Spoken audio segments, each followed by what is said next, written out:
kejadian seperti ini sampai kapan Pak? Orang tua siswa membuat surat pernyataan di atas materai 6.000 itu, kemudian membuat pernyataan tanda tangan bahwa anaknya diperkenankan untuk tatap muka, tapi waktunya terbatas.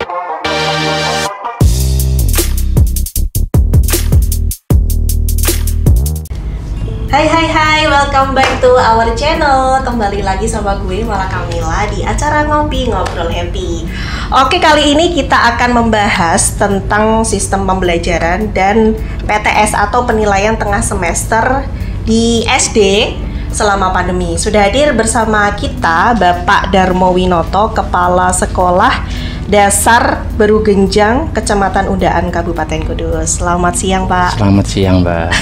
Gimana kabarnya, Pak? Kabarnya baik, alhamdulillah sehat walafiat. Ya. Ini jauh-jauh ya dari Berugenjang? Iya, jauh sekali, ujung selatan. Ya? Ujung selatan ya, sampai tengah-tengah kota Kudus. Sampai tengah-tengah kota Kudus. Oke, nah ini untuk kali ini kita akan membahas tentang sistem pembelajaran selama pandemi ya, Pak. Dari awal pandemi sampai sekarang itu banyak polemik, banyak kendala. Betul. Mungkin bisa diceritakan bagaimana proses pembelajaran di SD Berugenjang. Iya, terima kasih. Jadi begini, SD kami itu di ujung desa. Jadi ketika itu 16 Maret 2020, ini ada kabar bahwa harus melaksanakan pembelajaran jarak jauh. Nah, ini ketika itu Bapak Ibu guru kami repot. Bagaimana ini Pak nanti? Ya harus pakai daring, pakai HP. Nah, sedangkan anak-anak pada nggak punya HP, yang punya orang tua. Terus kita coba pakai daring, pakai HP. Nah, ternyata menemui kesulitan. Ya mau HP-nya orang tua. HP-nya orang tua, orang tuanya kerja. Ya, orang tua pada dasarnya petani. Jadi pagi sudah ditinggal, nanti pulangnya sore, habis maghrib sudah capek. Ini repot sekali. Ya. Akhirnya itu berjalan berapa lama dulu itu? Ya sekitar 1 bulanan. 1 bulan karena nggak bisa, akhirnya ganti sistem. Sistemnya luring. Jadi ya luar jaringan. Nah kebetulan itu Bapak Ibu guru kami kan satu desa, jadi tidak begitu jauh, paling hanya beberapa menit jalan kaki sampai. Nah, didukung dengan fakta Bapak Ibu guru kami satu desa dengan siswanya, ini justru malah mempermudah kami dalam luring tadi. Mengena. Iya, lebih mudah. Iya, lebih mudah. Komunikasinya juga lebih mudah. Betul. Akhirnya nanti sistemnya gimana itu Pak? Jadi guru mendatangi rumah-rumah siswa atau nanti kayak berkelompok? Berkelompok. Oh, berkelompok. Jadi berkelompok 3 tempat anak. Ya ini kalau dalam bahasa Jawanya itu gurunya ku dolan ning gone murid begitu. Dia malah lebih mengena. Jadi ini 1 jam, nanti pindah lagi ke kelompok B. 1 jam, besoknya lagi ke kelompok yang lain. Itu setiap hari ya? Itu setiap hari. Jadi dilaksanakan dengan ini panggilan jiwa, panggilan hati. Iya, kalau nggak ikhlas jelas tidak bisa. Iya, betul sekali. Nah, apa kesulitan yang dihadapi saat proses pembelajaran dengan sistem itu tadi, berkelompok itu tadi? Ya, kesulitannya begini, Mbak. Jadi Bapak Ibu guru ini dituntut untuk setiap saat, setiap waktu ini untuk berkunjung ke rumah siswa. Nah, di samping itu, di sini Pak Guru juga harus berhadapan dengan tugasnya sehari-hari. Jadi ini harus meluangkan waktu yang benar-benar ekstra. Ya, harus dipilih-pilih waktu yang tepat bagaimana, kapan ini harus dipilih. Di samping itu, siswa ini kan karakternya lain-lain. Iya, ada yang cepat menerima penjelasan guru, ada yang agak lamban. Jadi si guru harus memaklumi hal ini ya. Jadi treatmentnya nanti beda-beda ya? Iya, berbeda-beda. Setiap siswa ya? Iya. Kalau dari segi siswa sendiri Pak, adakah kesulitan misalnya menangkap ini materi dari guru gitu, terus solusi dari sekolah itu gimana? Ya, karakter anak berbeda-beda jelas. Ada yang seperti tadi saya sampaikan, ada yang mudah menerima penjelasan guru, ada yang lamban. Terus solusi dari sekolahan ini Bapak Ibu guru setiap ada meeting di sekolah kami itu, setiap ada kesulitan langsung saya meeting kan. Meeting di sini dalam bahasa plesetan itu mikir sing penting. Nah, lebih enak itu. Bapak Ibu, mari kita meeting sebentar. Iya, walaupun hanya 5 menit, 10 menit ini sangat mengena. Di kesulitan apa yang panjenengan alami di lapangan, di situ disampaikan ke forum meeting itu. Nanti dipecahkan bersama-sama. Jangan bersama. Iya. Oke. Iya. Pokoknya ada kesulitan langsung di ini ya, dicari solusi. Dicari solusinya.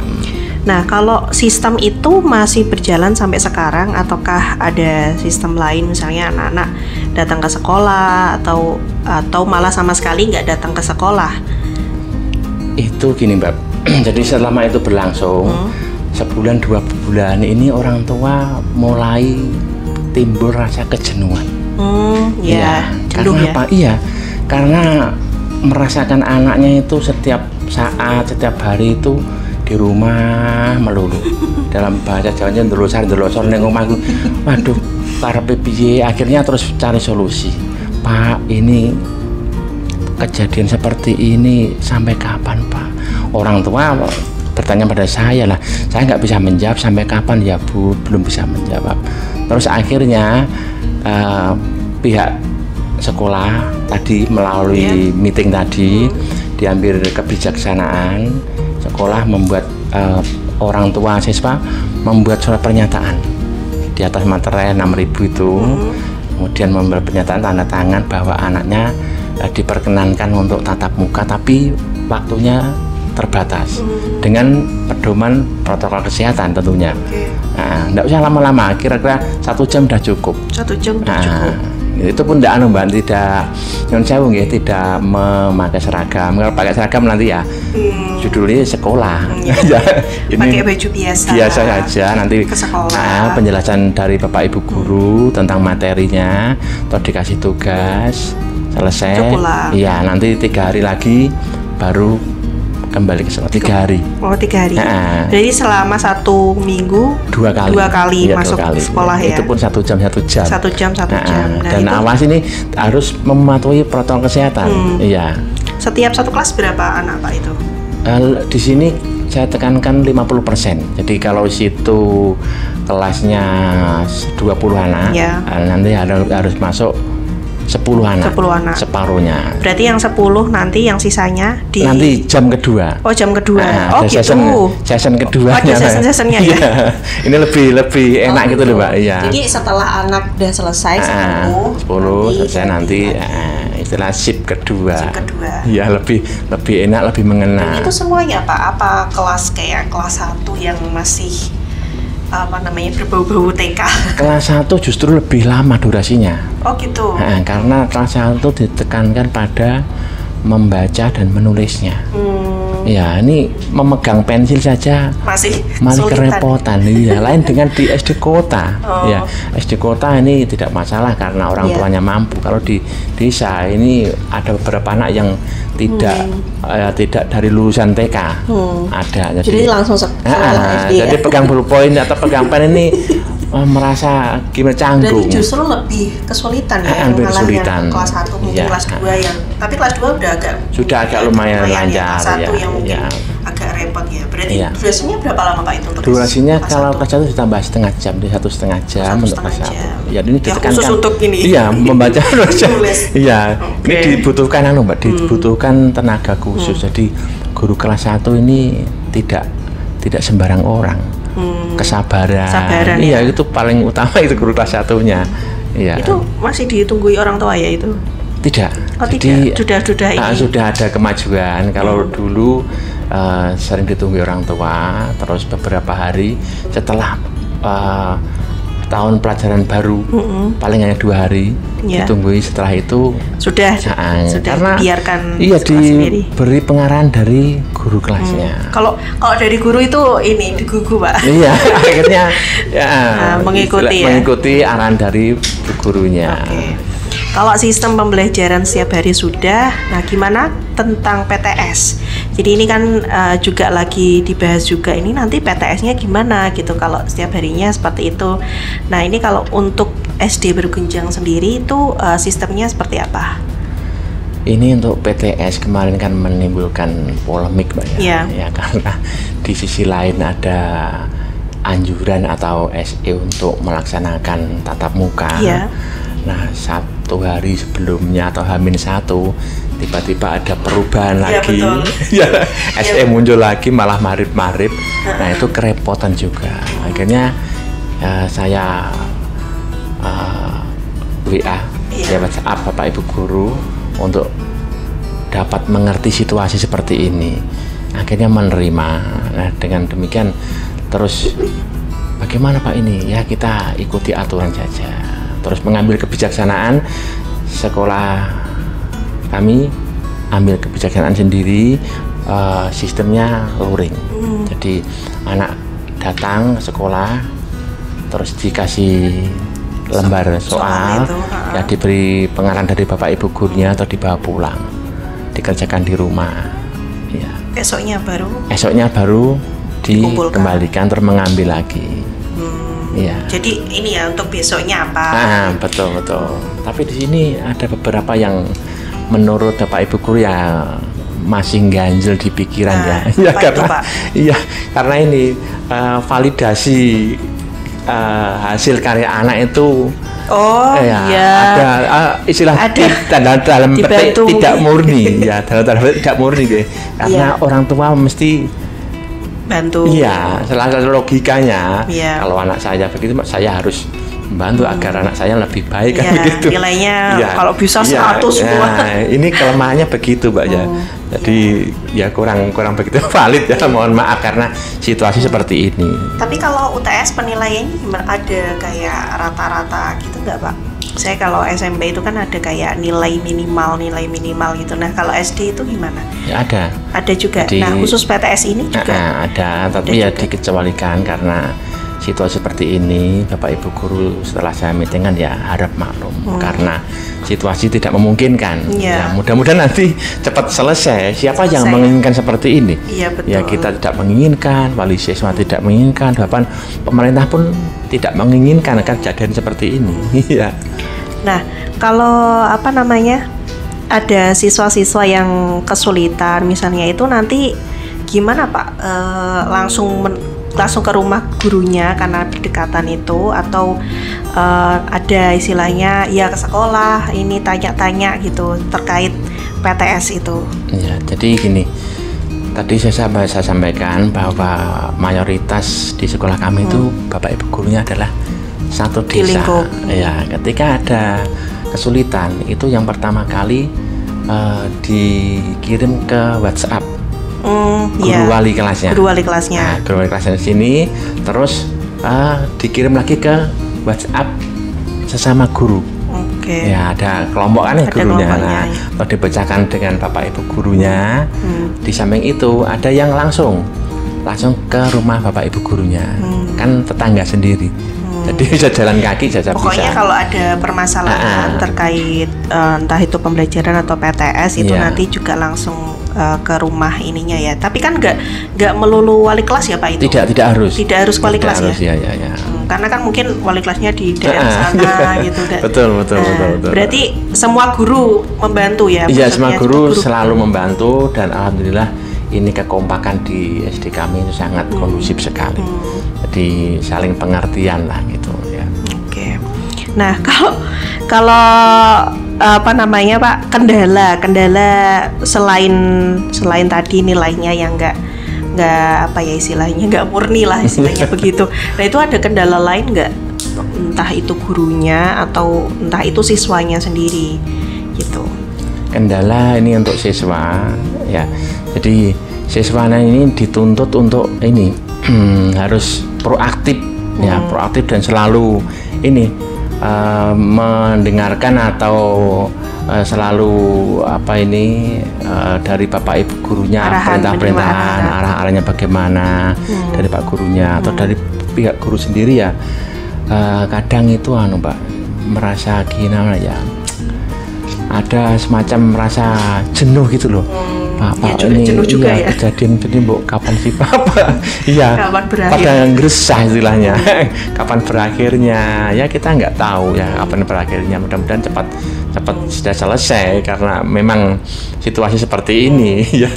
Nah, ini dari sekolah kan anak-anak itu belajarnya istilahnya kan ya beberapa jam aja Pak. Kalau biasanya kan dari pagi sampai ini. Siang, nah, kalau sudah sistem seperti itu nanti bagaimana controlling siswa itu kan jamnya kan nggak tentu kan, nggak tentu. Nah itu dan mulainya jam berapa itu kan pasti beda-beda juga, beda-beda. Nah itu controlling dari guru nanti gimana?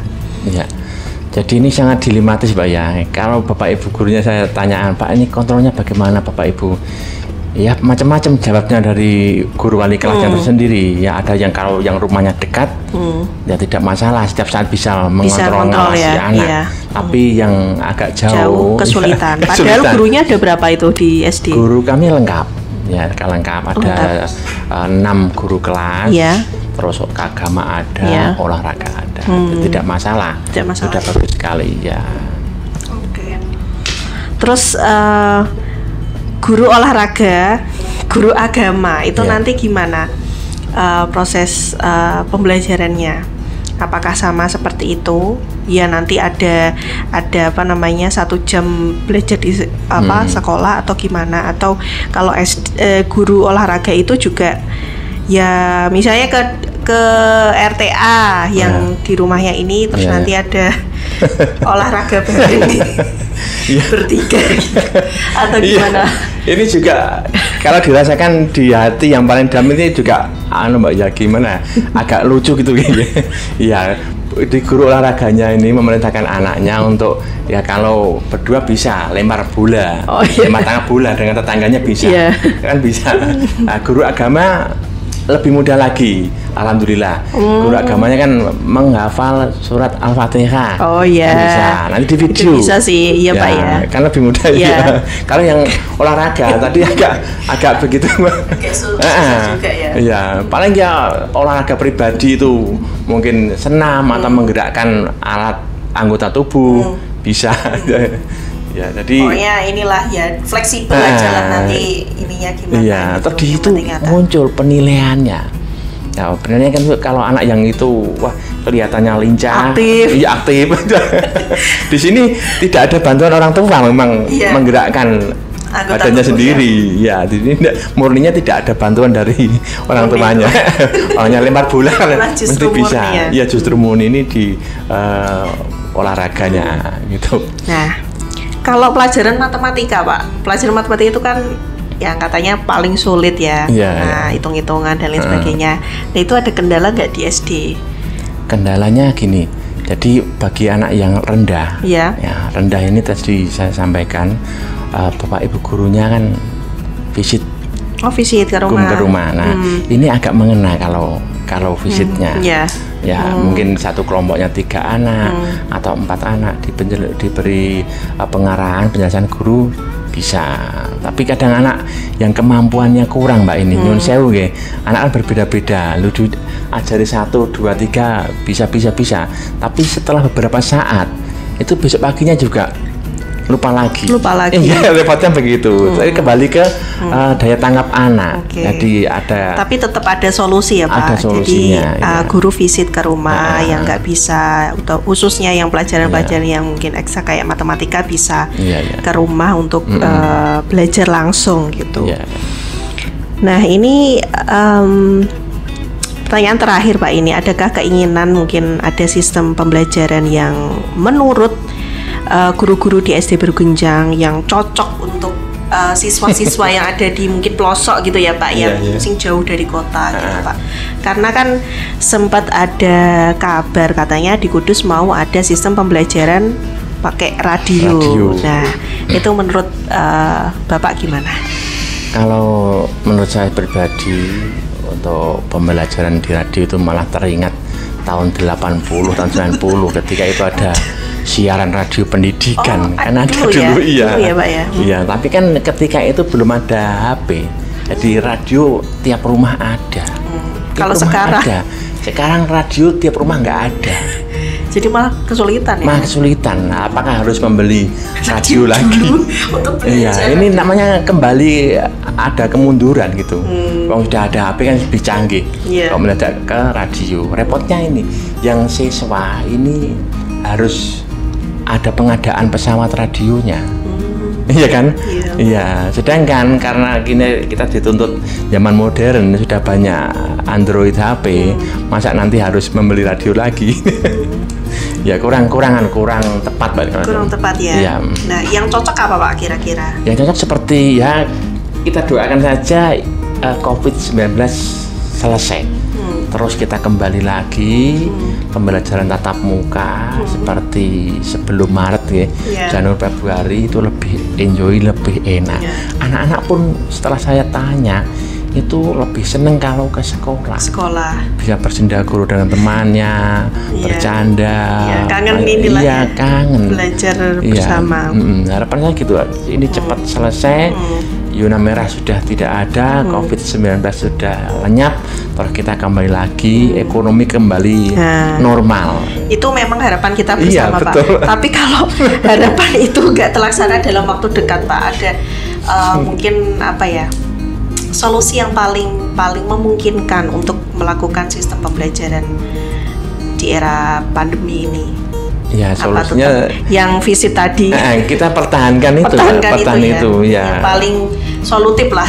Yang paling kan itu karena Bapak Ibu gurunya di satu kampung, di dekat dengan siswanya, tidak ada kesulitan kecuali yang di kota antar desa A, B, C, D berpencar lebih sulit. Iya. Tapi mungkin kalau di kota mungkin ada yang pakai ini ya Pak, lebih pakai dari. Iya, dan itu malah karena nyun sewu kota kan kebanyakan ekonominya kan menengah ke atas.